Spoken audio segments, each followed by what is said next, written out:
Halo, Sobat dan Pasar Mengajar. Jumpa lagi dengan Pak Wite. Pada video kali ini, Bapak akan mengulas tentang soal dan pembahasan dari kompetisi sains online nasional dan pasar mengajar atau KSONDM tingkat SD bagian pertama. Namun sebelum Bapak ulas, silakan Sobat dan Pasar Mengajar like, subscribe, share, komen, dan ingat selalu nyalakan lonceng agar Sobat dan Pasar Mengajar selalu mendapatkan informasi terkini dari channel dan Pasar Mengajar. Dan soal dari kompetisi sains ini bisa Sobat dan Pasar download di bagian deskripsi dari video ini.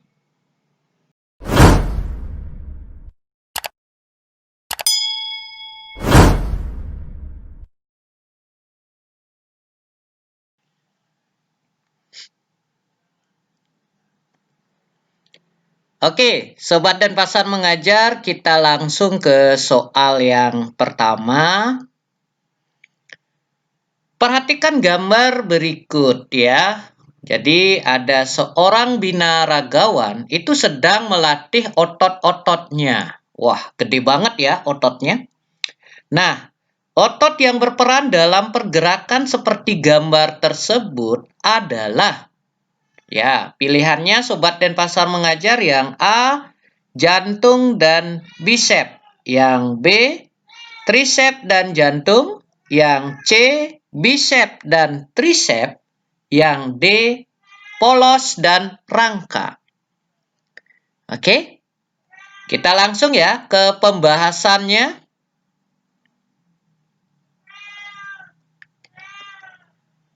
Jadi pembahasan soal pertama ya. Jawabannya adalah C.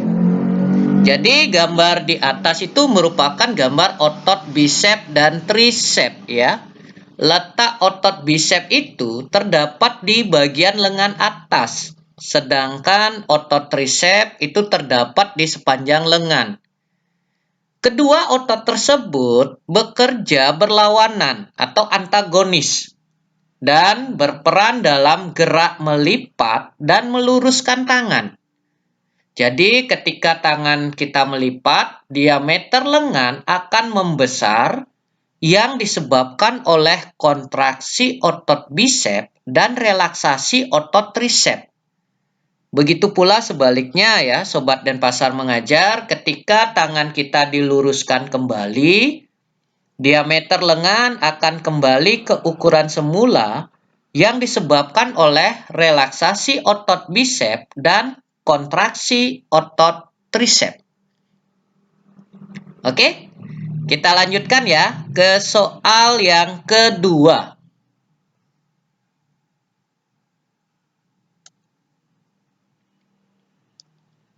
Soal 2. Nah, pewarisan sifat itu berperan penting dalam pemuliaan hewan.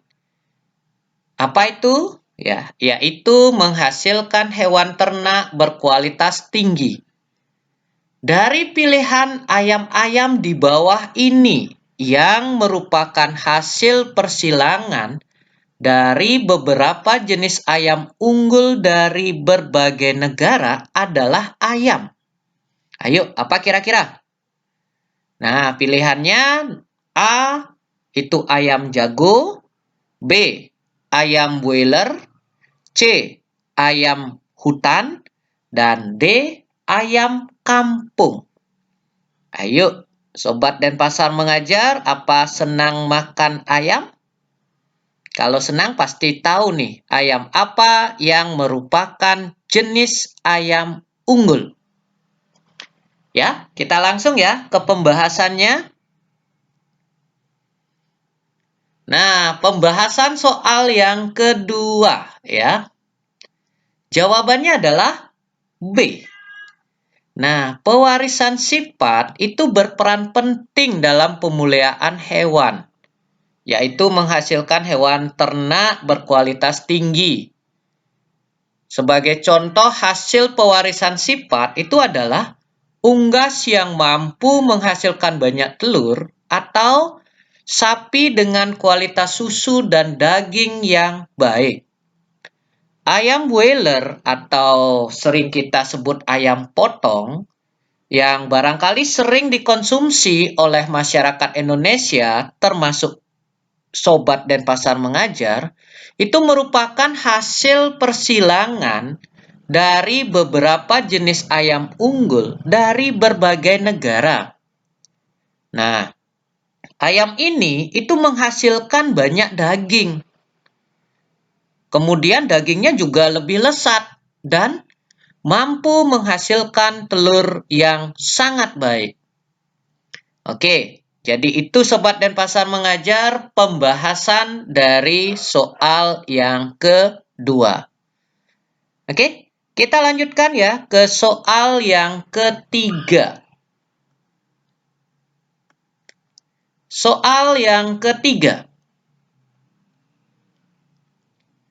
Made melakukan percobaan pemisahan campuran. Pada awalnya, Made membuat campuran iodin dengan garam. Nah, untuk memisahkan campuran ini, kira-kira metode yang tepat dilakukan oleh Made adalah, ya, kira-kira pemisahan campuran yang paling tepat apa kira-kira? Pilihan A itu filtrasi. Yang B, destilasi, yang C, sentrifugasi, dan yang D, sublimasi. Ayo, kira-kira apa jawabannya Sobat Denpasar Mengajar? Kita lanjut ya ke pembahasannya. Pembahasan soal yang ketiga. Nah, jawabannya adalah D. Kenapa jawabannya D? Ya, yang D adalah sublimasi. Nah, prinsip kerja metode pemisahan campuran dengan cara sublimasi ini adalah didasarkan pada campuran zat yang memiliki satu zat yang dapat menyublim atau perubahan wujud zat dari padat menuju gas, sedangkan zat lainnya tidak dapat menyublim. Nah, contohnya pada soal campuran iodin dengan garam dipisahkan dengan cara sublimasi karena iodin itu merupakan zat yang dapat menyublim, sedangkan garam adalah zat yang tidak dapat menyublim. Oke, Sobat Denpasar Mengajar, demikian pembahasan soal yang ketiga. Kita lanjutkan lagi ya ke soal yang keempat.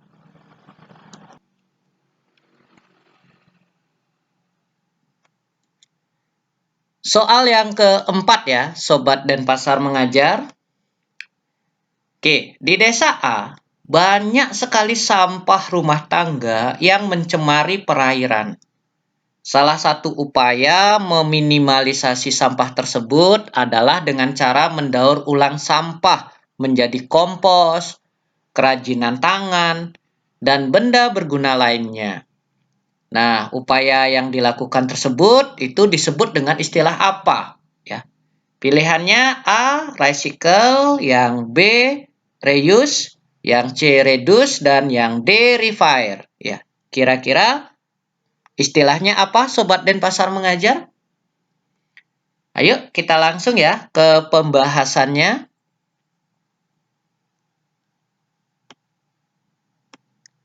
Pembahasan soal 4 ya. Jawabannya adalah A. Jadi, recycle atau daur ulang itu adalah mengolah kembali barang-barang bekas agar dapat dimanfaatkan lebih lanjut. Dalam proses daur ulang ini akan dilakukan proses mengolah kembali sampah atau benda-benda bekas menjadi barang atau produk baru yang memiliki nilai manfaat. Sebagai contoh dari kegiatan daur ulang ini adalah proses perubahan sampah-sampah organik itu menjadi kompos. Atau barangkali penggunaan dari kaleng bekas untuk bahan baku dari kerajinan tangan. Jadi demikian Sobat Denpasar mengajar pembahasan soal yang keempat. Kita lanjutkan ke soal yang kelima. Oke, soal 5 ya. Susunan yang tepat pada sistem organisasi kehidupan dari yang paling sederhana menuju kompleks adalah. Oke, disiapkan pilihan ya. A. Sel, organ, jaringan, sistem organ, organisme. Pilihan B. Sel, jaringan, organ, sistem organ, organisme. Yang C. Ada sel, jaringan, organisme, organ, sistem organ. Dan pilihan D. Organisme, sistem organ, jaringan, sel. Kira-kira yang mana Sobat Denpasar mengajar? Oke, kita langsung ya ke pembahasannya ya. Nah, pembahasan soal 5. Jawabannya adalah B.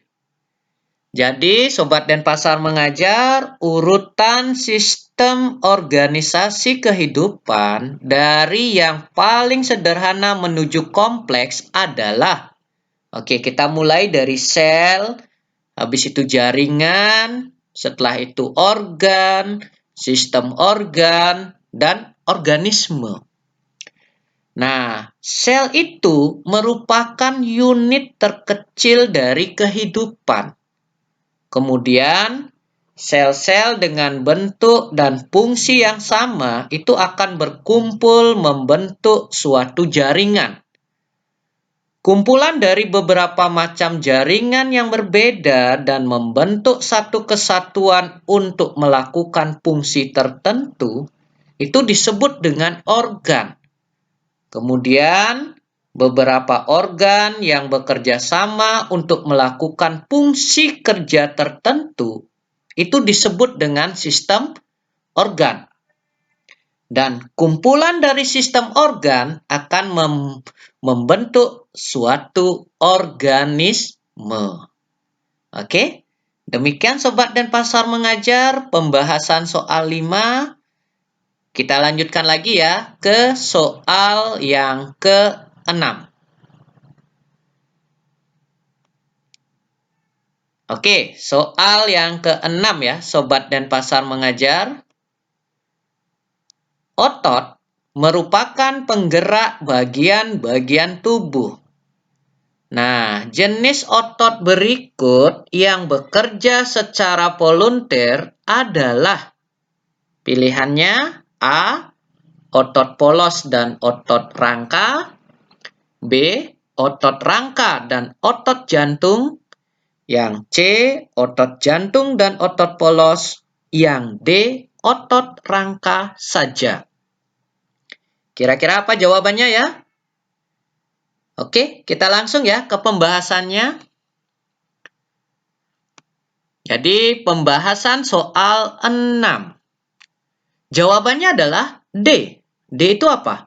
Otot rangka saja. Ya, otot rangka disebut juga otot apa? Otot rangka disebut juga otot lurik.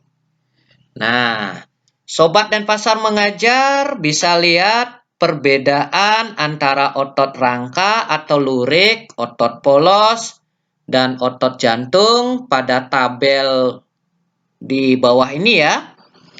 Jadi dalam soal yang ditanya adalah jenis otot yang bekerja secara volunteer atau sadar.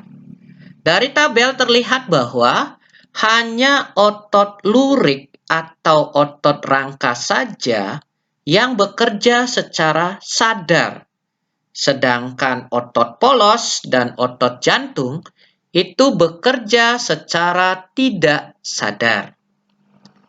Oke, Sobat Denpasar Mengajar juga bisa perhatikan ya, pembedaan antara otot polos, otot lurik, dan otot jantung di luar cara kerjanya. Ya, perbedaan itu dapat dilihat pada tabel tersebut ya. Oke, Sobat Denpasar Mengajar, demikian pembahasan soal nomor 6. Kita lanjutkan lagi ya ke soal nomor 7. Oke, soal yang ke-7 ya. Salah satu penyakit sistem ekskresi itu adalah diabetes insipidus. Penyakit ini disebabkan oleh, ya, apa kira-kira? Pilihannya A, kekurangan hormon ADH sehingga produksi urin meningkat. Yang B, kerusakan pada glomerulus sehingga tidak mampu memproduksi urin. Kemudian yang C, infeksi nefron karena bakteri Streptococcus. Atau D, peradangan ginjal akibat virus. Oke, kita langsung ya ke pembahasannya. Pembahasan soal 7. Jawabannya adalah A. Jadi, hormon ADH atau antidiuretik hormon itu adalah hormon yang berperan dalam proses absorpsi air. ADH ini dihasilkan oleh hipofisis posterior. Ya, jika kadar ADH menurun, maka proses absorpsi atau penyerapan air oleh ginjal itu juga akan menurun, sehingga menyebabkan volume urin meningkat.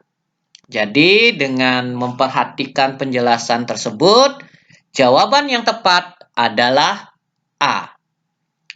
Oke, demikian pembahasan soal 7. Kita lanjutkan ke soal yang ke-8. Soal 8 ya, Sobat Denpasar Mengajar.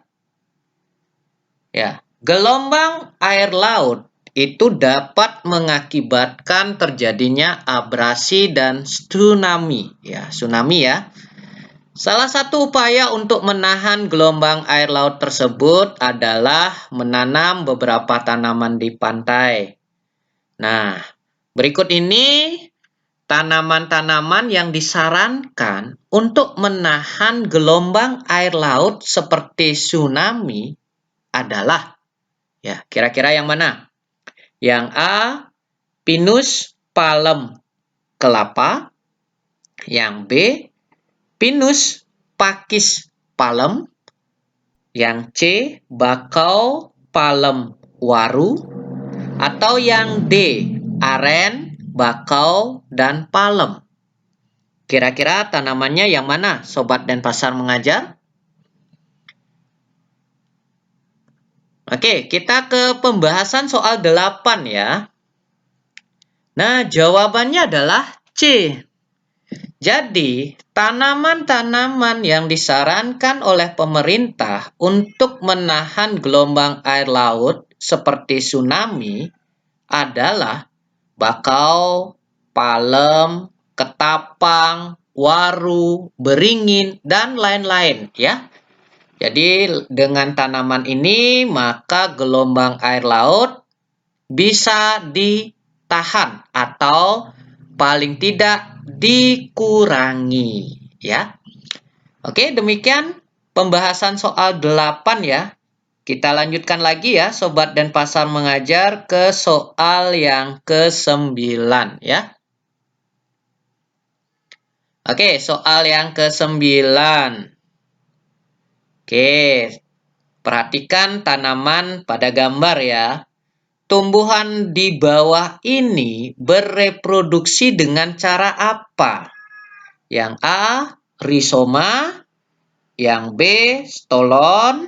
Yang C, tunas adventif. Atau yang D, tunas batang. Nah, kira-kira Jawabannya apa, Sobat Denpasar Mengajar? Kita langsung ya ke pembahasannya. Jadi pembahasan soal 9. Jawabannya adalah B. Pada gambar di soal itu adalah gambar tumbuhan stroberi. Ya, siapa yang tidak suka stroberi? Ada? Atau malah semuanya suka? Ya. Tumbuhan stroberi ini dapat melakukan reproduksi vegetatif alami itu dengan cara stolon. Nah, stolon itu apa? Stolon itu adalah batang tumbuhan yang menjalar di atas permukaan tanah. Jadi, stolon tumbuh dari buku-buku batang yang memiliki tunas, lalu akan tumbuh memanjang secara horizontal dan menghasilkan calon individu baru. Oke, Sobat Denpasar Mengajar, selain stroberi, tumbuhan pegagan, kemudian ada arbe, juga dapat melakukan reproduksi vegetatif alami ini dengan menggunakan stolon. Oke, dari penjelasan itu, jadi jawabannya apa? Jawabannya adalah B. Demikian Sobat Denpasar Mengajar pembahasan soal yang ke-9. Kita lanjutkan lagi ya ke soal yang ke-10. Oke, soal yang ke-10 ya. Seorang remaja pergi berobat ke dokter. Remaja tersebut mengalami keputihan di sekitar vaginanya yang disertai dengan rasa gatal dan bau tidak sedap. Nah, menurut dokter, gejala yang terjadi pada remaja tersebut disebabkan oleh jamur.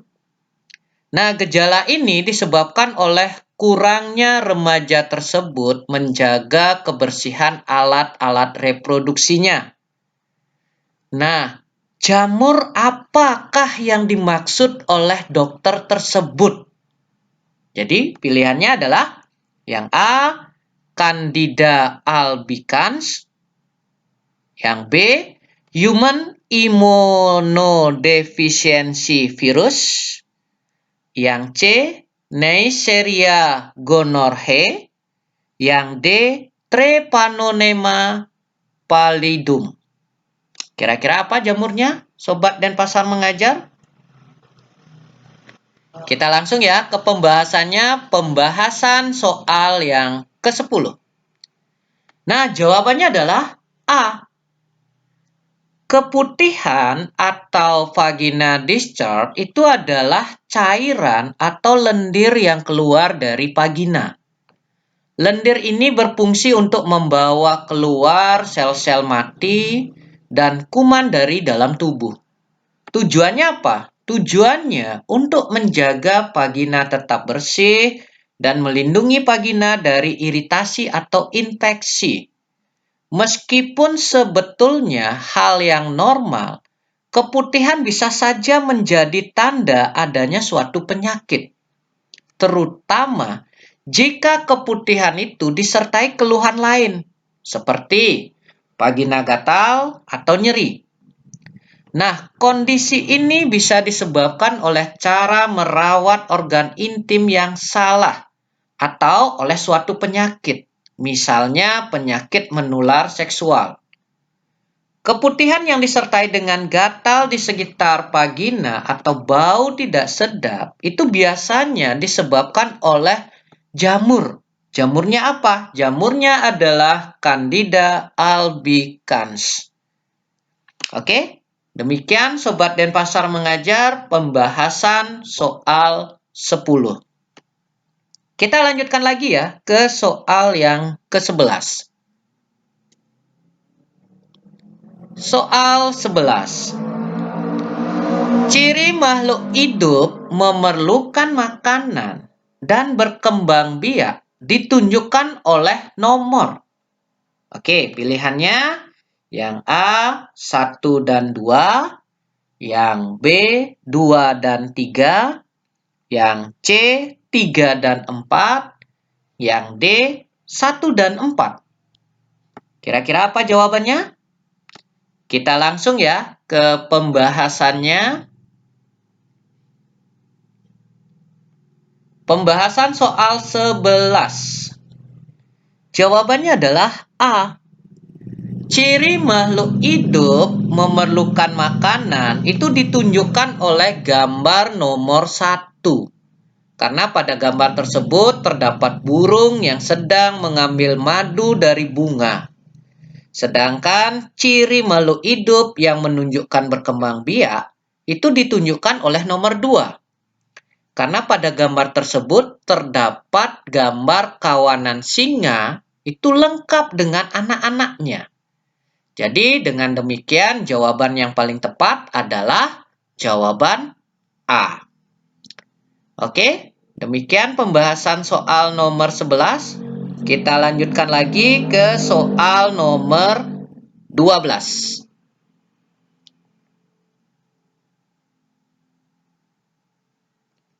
Oke, soal nomor 12. Perhatikan tingkatan takson berikut. Jadi 1 spesies, 2 genus, 3 filum, 4 ordo, 5 kingdom, 6 divisi, 7 family, 8 kelas. Nah, urutan tingkatan takson mulai dari yang tertinggi hingga tingkatan terendah untuk Panthera tigris adalah, oke, pilihan yang A, 5, 3, 8, 4, 7, 2, 1. Yang B, 5, 6, 8, 4, 7, 2, 1. Yang C, 1, 2, 7, 4, 8, 3, 5. Atau yang D, 1, 2, 7, 4, 8, 6, 5. Kira-kira jawabannya apa kira-kira? Oke, kita langsung saja ya ke pembahasannya. Ingat di sana ada Panthera tigris. Apa itu Panthera tigris? Itu yang harus kita tahu terlebih dahulu ya. Kita langsung ya ke pembahasan soal nomor 12 ya. Oke, pembahasannya ya. Jawabannya adalah A. Jadi, Panthera tigris itu adalah hewan. Jadi, tingkatan takson yang diminta di sini adalah tingkatan takson untuk hewan. Nah, tingkatan takson untuk hewan mulai dari tingkat tertinggi ke tingkat yang terendah adalah kingdom, di bawahnya filum, di bawahnya kelas, di bawahnya ordo, kemudian di bawahnya lagi family, di bawahnya genus, dan yang terakhir spesies. Jadi ingat, Panthera tigris itu adalah nama Latin untuk hewan harimau. Oke? Jadi demikian pembahasan untuk soal nomor 12. Ayo kita lanjutkan lagi ke soal nomor 13. Oke, kita lanjutkan ke soal nomor 13 ya. Kunci dikotom untuk hewan di bawah ini adalah, oke, perhatikan gambar hewan dan tabel kunci dikotomnya. Pada tabel terlihat 1A memiliki tulang belakang, 1B tidak memiliki tulang belakang, 2A tubuhnya ditutupi bulu, 2B tubuhnya ditutupi sisik, 3A tubuhnya lunak, 3B tubuhnya berpori, 4A bergerak dengan kaki yang terletak di kepala, 4B bergerak dengan kaki perut. Pilihan jawaban A, 1A, 2B, yang B, 1B, 3B, yang C, 1B, 3A, 4A, yang D, 1B, 3A, 4B. Kira-kira jawabannya apa Sobat Denpasar Mengajar? Kita langsung ya ke pembahasannya. Pembahasan soal 13. Jawabannya adalah C. Hewan yang terletak pada gambar di atas itu adalah gurita atau nama latinnya adalah Octopus sp ya. Gurita itu merupakan hewan tidak bertulang belakang yang memiliki tubuh lunak dengan ciri khusus berupa bergerak dengan kaki yang terletak di kepala. Jadi berdasarkan ciri-ciri tersebut diketahui bahwa gurita itu termasuk dalam kelompok Cephalopoda. Nah, dengan demikian urutan identifikasi gurita sesuai dengan kunci dikotom adalah 1B, kemudian dilanjutkan ke 3A, dan dilanjutkan ke 4A. Dengan demikian jawabannya adalah poin C. Oke, demikian Sobat Denpasar Mengajar pembahasan soal 13. Kita lanjut lagi ke soal nomor 14 ya. Oke, soal 14. Hewan di bawah ini yang memiliki dua jenis rangka, yaitu exoskeleton dan endoskeleton adalah 1 gajah, 2 kura-kura, 3 penyu, 4 udang, 5 ikan, 6 siput, 7 kerang, 8 katak. Pilihan jawabannya ya, nomor A, 4 dan 5, B, 2 dan 3, C, 2 dan 6, yang D, 6 dan 7. Oke, kita langsung ya ke pembahasannya. Pembahasan soal nomor 14. Jawabannya adalah B. Jenis rangka berdasarkan penyusun tubuhnya itu dibedakan menjadi 3 jenis.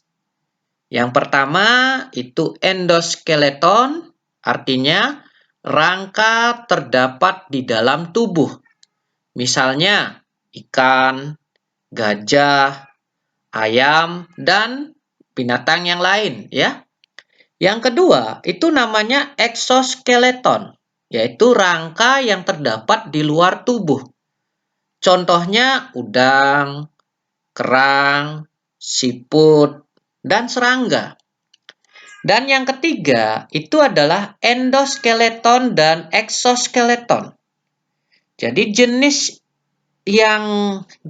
hewan ini ya yang memiliki rangka di dalam dan di luar tubuhnya, contohnya adalah kura-kura dan penyu. Sehingga untuk soal nomor 14, jawaban yang paling tepat adalah poin B. Oke, demikian pembahasan soal nomor 14. Kita lanjutkan ya ke soal nomor 15. Oke, soal 15. Makanan ini adalah produk bioteknologi pangan. Proses produksi makanan ini menggunakan teknik fermentasi. Fermentasi untuk makanan ini dilakukan dengan bantuan jamur Rhizopus. Nah, produk bioteknologi yang dimaksud itu kira-kira apa? Pilihannya adalah A. Kecap, B. Tape, C. Tempe, D. Keju. Oke, jawabannya kira-kira apa Sobat Denpasar Mengajar? Kita langsung ya, bahas ya. Pembahasan soal 15. Jawabannya adalah C. Jadi bioteknologi itu adalah pemanfaatan bahan yang diperoleh dari makhluk hidup untuk menghasilkan suatu produk atau jasa yang bermanfaat bagi manusia dengan bantuan agen biologi. Bioteknologi itu dibagi menjadi dua jenis, yaitu bioteknologi konvensional dan bioteknologi modern. Bioteknologi konvensional hanya menggunakan mikroorganisme, dalam hal ini jamur dan bakteri, untuk menghasilkan produk yang bermanfaat bagi manusia. Contohnya adalah dalam pembuatan tempe. Jadi tempe itu dibuat dari bahan baku kacang kedelai, kemudian ya dengan bantuan jamur rhizopus dilakukan fermentasi, ya. Jadi demikian Sobat Denpasar mengajar pembahasan untuk soal nomor 15. Kita lanjutkan lagi ya ke soal nomor 16.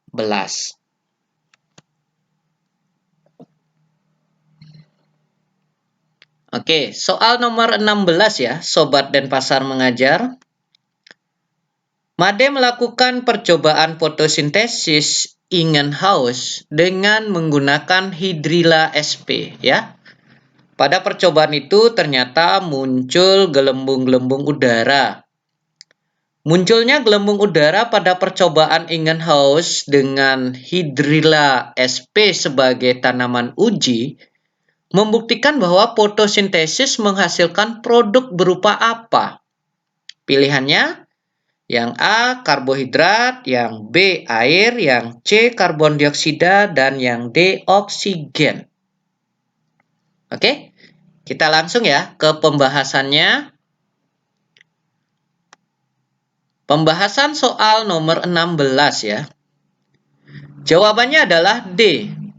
Jadi, percobaan Ingenhousz merupakan salah satu percobaan untuk melihat proses fotosintesis pada tumbuhan. Ya, munculnya gelembung udara pada percobaan Ingenhousz dengan hidrilla sp sebagai tanaman uji itu membuktikan bahwa proses fotosintesis menghasilkan gas berupa gas oksigen. Oke, demikian pembahasan soal nomor 16.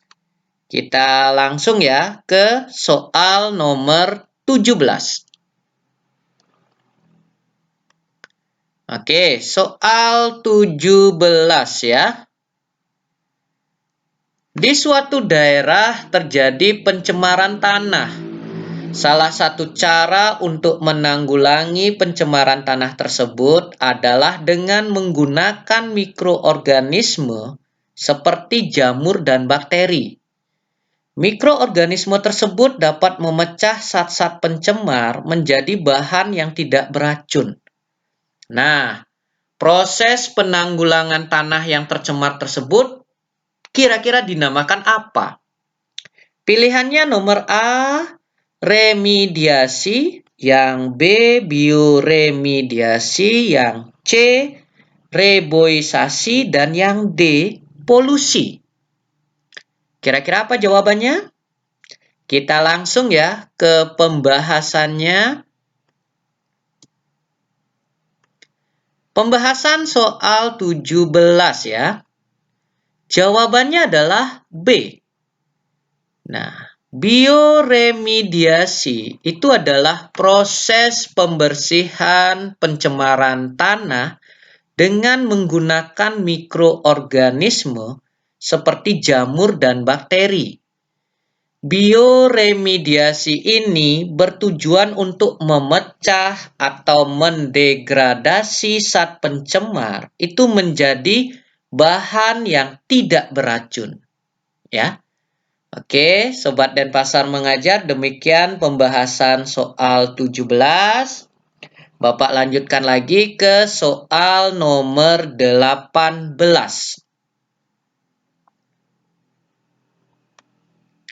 Soal 18.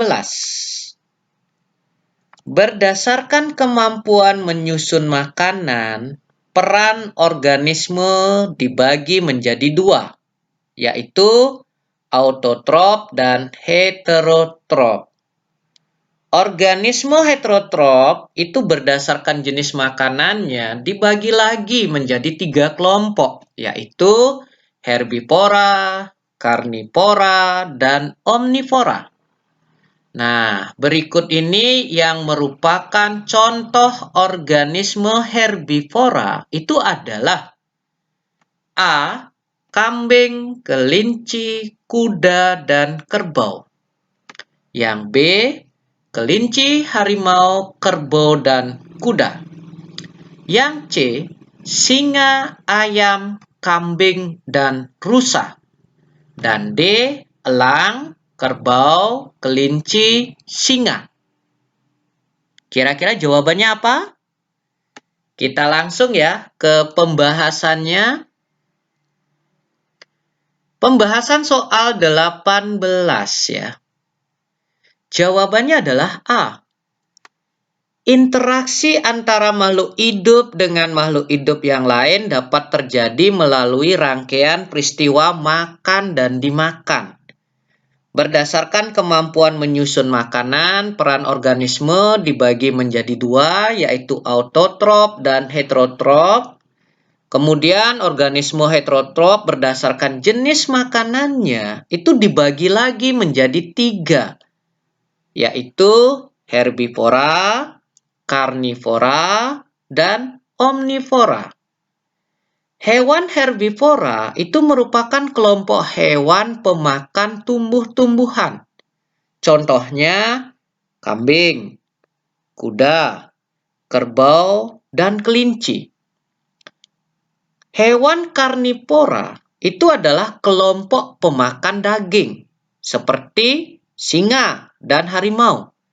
Sedangkan hewan omnivora merupakan kelompok pemakan segala, baik itu tumbuhan maupun hewan. Contohnya adalah monyet dan ayam. Jadi jawaban yang tepat untuk soal nomor 18 adalah jawaban A. Oke, demikian pembahasan Bapak untuk soal nomor 18.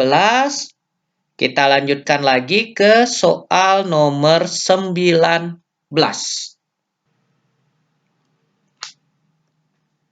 Oke, soal nomor 19 ya, Sobat Denpasar Mengajar.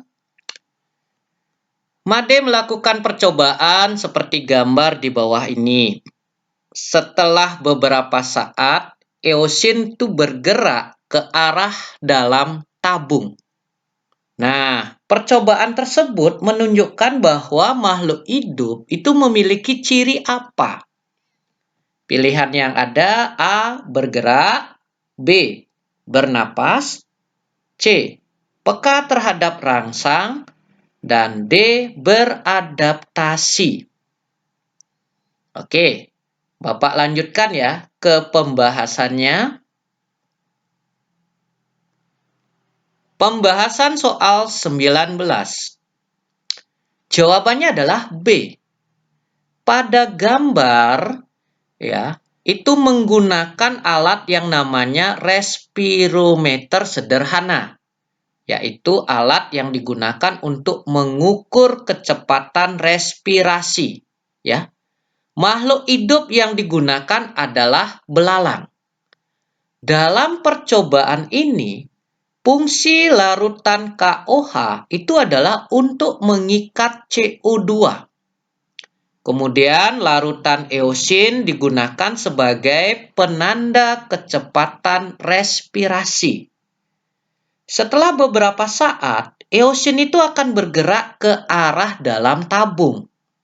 Nah, percobaan tersebut menunjukkan bahwa makhluk hidup memiliki ciri bernapas. Oke? Demikian penjelasan untuk soal nomor 19. Kita lanjutkan ke soal nomor 20.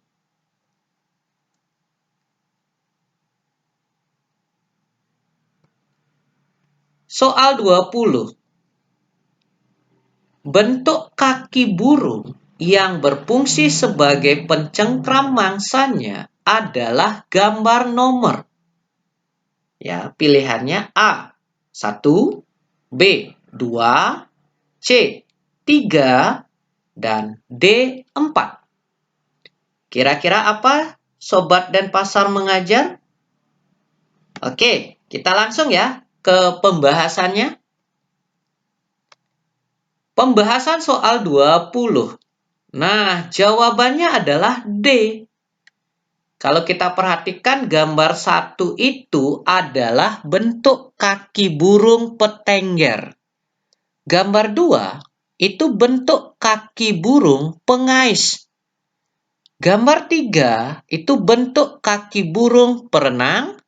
Sedangkan gambar 4 itu adalah bentuk kaki burung pencengkram. Jadi sesuai dengan permintaan soal, bentuk kaki burung yang berfungsi mencengkram masangnya itu ditunjukkan oleh gambar yang keempat, ya. Oke, demikian penjelasan Bapak tentang soal nomor 20. Bapak lanjutkan lagi ke soal nomor 21.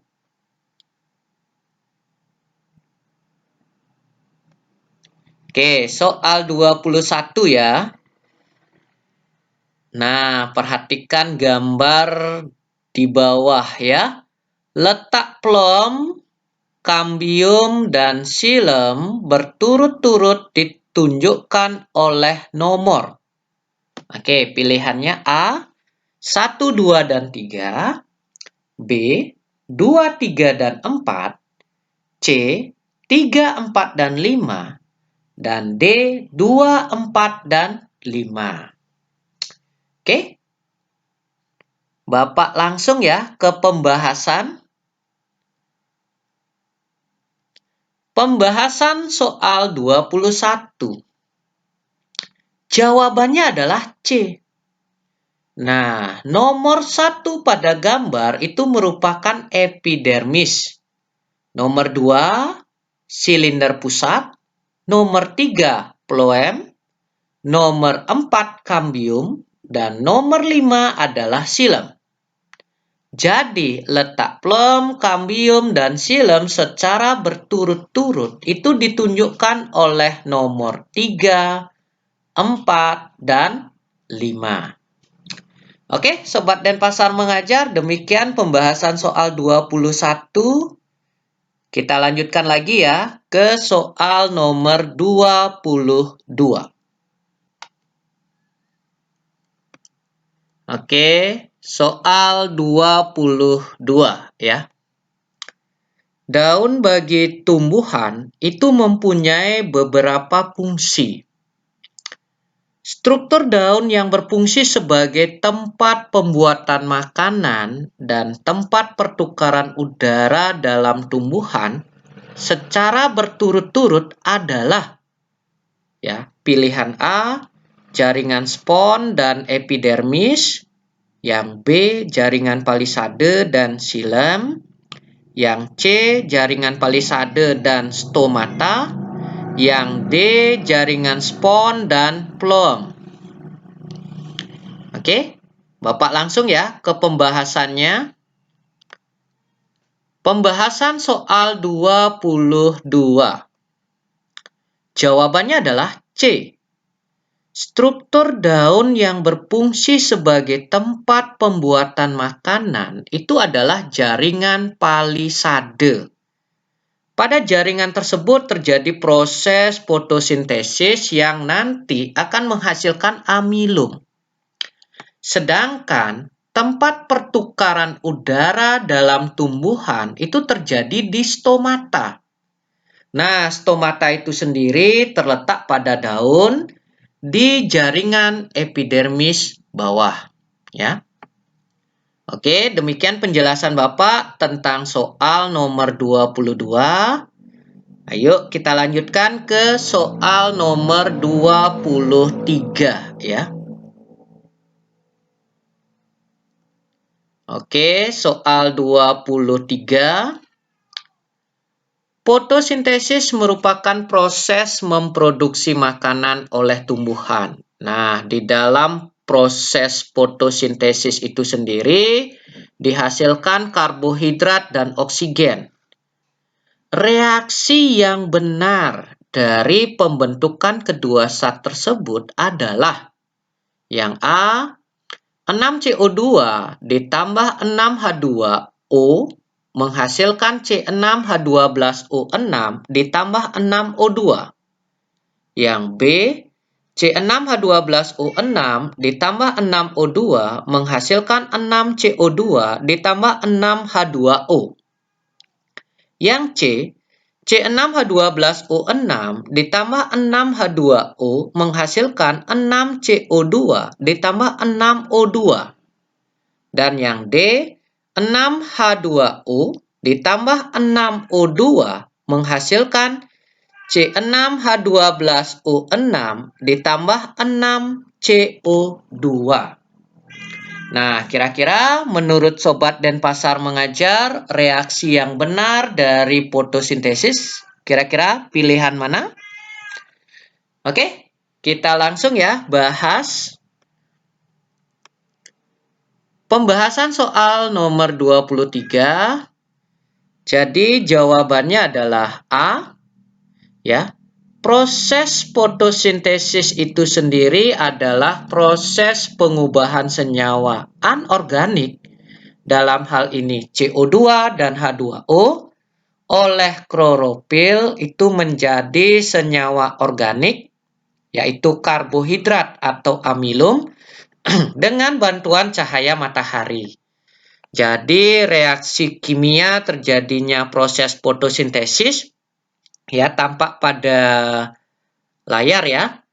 6CO2 atau karbon dioksida ditambah dengan 6H2O atau air ya oleh klorofil dengan bantuan cahaya matahari dirubah menjadi C6H12O6 yaitu glukosa ditambah dengan 6O2 atau oksigen ya. Jadi itu reaksi kimia proses fotosintesis. Oke, Sobat Denpasar Mengajar, kita lanjutkan lagi ke soal berikutnya, soal nomor 24. Oke, soal 24. Perhatikan gambar alat-alat pernapasan manusia, ya. Pada bagian X itu terjadi proses apa kira-kira? Pilihannya adalah yang A, penyaringan udara oleh rambut dan selaput lendir. Yang B, penyaringan dan penolakan benda-benda asing. Yang C, pemasukan uap air dan oksigen. Dan yang D, pertukaran gas karbon dioksida dengan oksigen. Kira-kira yang mana Sobat Denpasar Mengajar? Oke, kita lanjut saja ya ke pembahasannya. Pembahasan soal nomor 24. Nah, jawabannya apa? Jawabannya adalah A. Bagian yang ditunjuk oleh huruf X itu adalah rongga hidung. Di dalam rongga hidung itu terdapat rambut hidung, sel saraf pembau atau olfaktori, kemudian selaput lendir, dan konka yang berisi kapiler darah. Jadi pada rongga hidung itu terjadi beberapa aktivitas, yaitu penyaringan udara oleh rambut hidung, kemudian pengaturan suhu oleh kapiler darah, dan udara dilembabkan oleh selaput lendir. Oke, demikian pembahasan Bapak untuk soal nomor 24. Kita lanjutkan lagi ya ke soal nomor 25.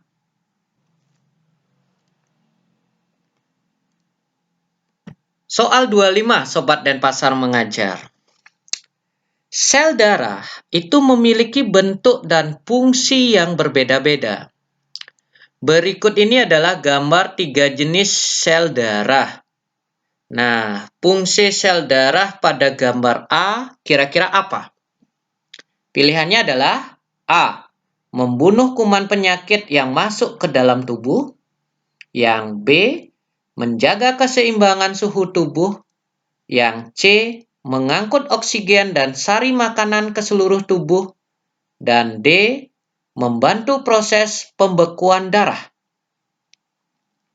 Oke, kita langsung ke pembahasan ya. Pembahasan soal nomor 25. Nah, jawabannya adalah D. Kalau diperhatikan, gambar A itu adalah trombosit, di mana trombosit berperan dalam proses pembekuan darah.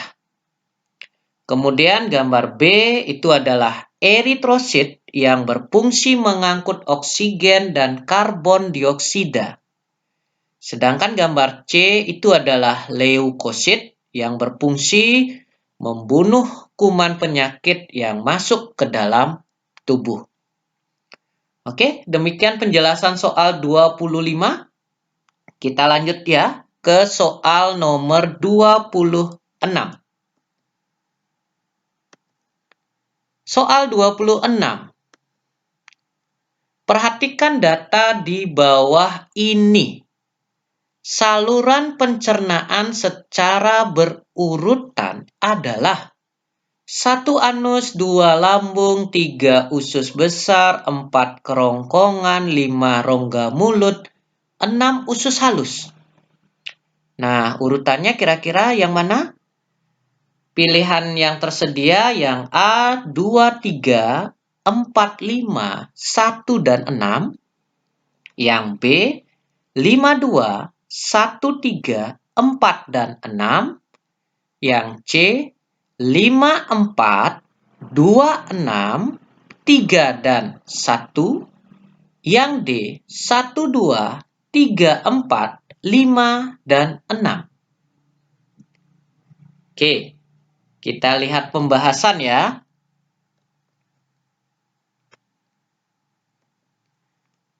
Pembahasan soal 26. Nah, jawabannya apa? Jawabannya adalah C. Proses pencernaan itu adalah proses pemecahan makanan menjadi molekul yang lebih sederhana. Proses pencernaan ini dilakukan oleh alat-alat pencernaan yang secara berurutan itu dimulai dari rongga mulut, yaitu nomor 5, menuju kerongkongan nomor 4, lanjut ke lambung nomor 2, kemudian diteruskan ke usus halus nomor 6, kemudian ke usus besar nomor 3, dan terakhir di anus nomor 1. Jadi dari pilihan yang tersedia, jawaban yang tepat adalah jawaban C. Oke, Sobat Denpasar mengajar, kita lanjut lagi ke soal nomor 27. Oke, soal 27 ya. Ginjal dan kulit adalah sistem ekskresi manusia. Keduanya memiliki hubungan erat ya dalam hasil ekskresi. Nah, manakah yang merupakan hubungan erat antara ginjal dan kulit? Oke, pilihan A. Jika udara panas, ginjal banyak mengeluarkan urin, sedangkan kulit mengeluarkan sedikit keringat. Ya. Yang B, jika udara dingin, ginjal banyak mengeluarkan urin, sedangkan kulit mengeluarkan sedikit keringat. Yang C, jika udara panas, baik ginjal maupun kulit, keduanya aktif mengeluarkan keringat. Yang D, jika udara dingin, baik ginjal maupun kulit, keduanya tidak aktif mengeluarkan air. Nah, kira-kira jawaban yang tepat apa? Kita langsung ya ke pembahasannya. Pembahasan soal 27 ya. Jawabannya B. Ginjal dan kulit merupakan organ pada sistem ekskresi. Nah, keduanya memiliki hubungan dari hasil ekskresi. Ketika suhu panas, respirasi sel akan meningkat, sehingga cairan tubuh keluar melalui kulit itu berupa keringat. Oleh karena itu, volume urin menjadi berkurang. Sedangkan ketika suhu dingin, respirasi sel menurun, sehingga cairan tubuh tetap disimpan di dalam tubuh. Oleh karena itu, volume urin itu menjadi bertambah. Oke, Sobat Denpasar mengajar, demikian pembahasan soal nomor 27. Bapak lanjutkan lagi ke soal nomor 28.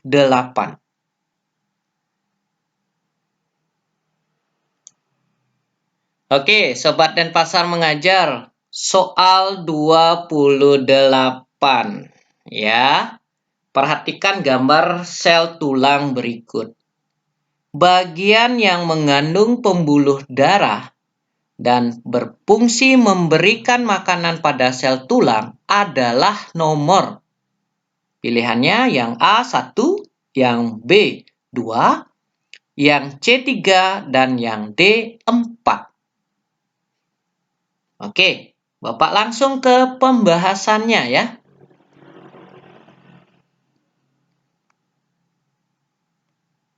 Nah, pembahasan soal 28 ya.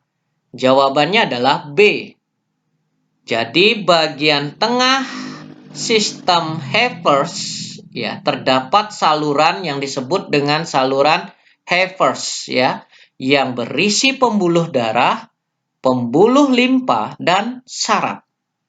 Jadi pada gambar saluran Hayford itu ditunjukkan oleh nomor 2 ya. Demikian penjelasan soal nomor 28. Kita lanjutkan lagi ke soal nomor 29 ya. Soal 29, Sobat Denpasar mengajar. Nah, penyakit ini disebabkan oleh kerusakan alat filtrasi pada ginjal yang menyebabkan molekul albumin dan protein lain terdapat dalam urin. Akibat dari penyakit ini akan mengakibatkan ya, yang A terbentuk batu ginjal, yang B perut menjadi buncit, yang C seluruh tubuh bengkak, yang D penimbunan air di kaki. Oke, kita lihat pembahasannya ya.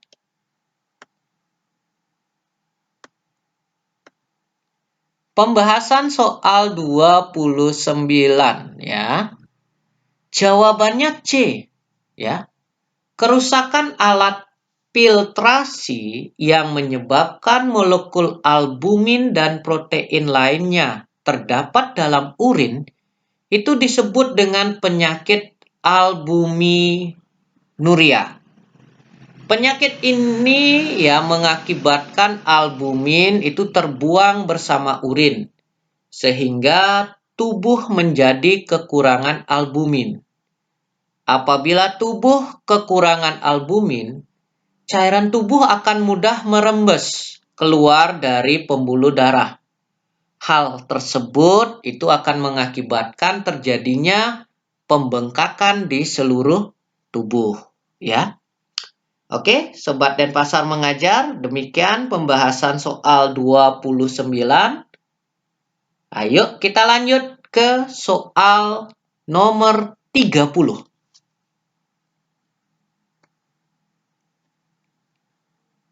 Soal 30.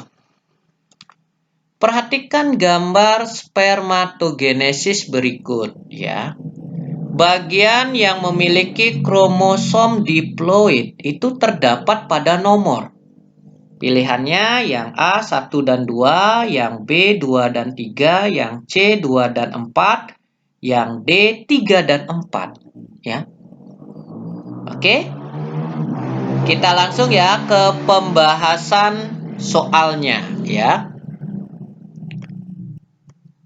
Pembahasan soal 30 ya.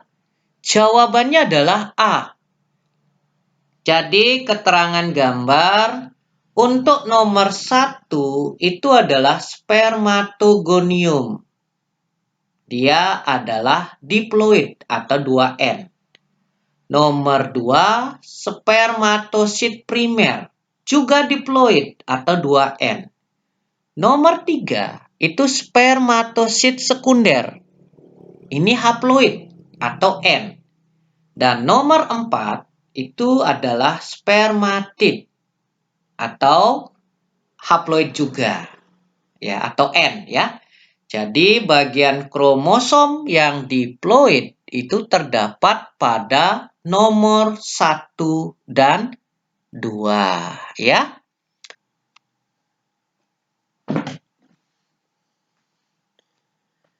Oke, Sobat dan Pasar Mengajar, demikian ulasan Bapak tentang 30 soal pertama dalam kompetisi sains online nasional dan pasar mengajar kategori SD ya. Mudah-mudahan bermanfaat dan ikuti terus video berikutnya tentang KSON-DM tingkat SD bagian kedua yang akan membahas soal nomor 31 sampai dengan soal nomor 60. Video ini Bapak akhiri dan tetap diingat, belajar bersama Denpasar Mengajar pasti fun.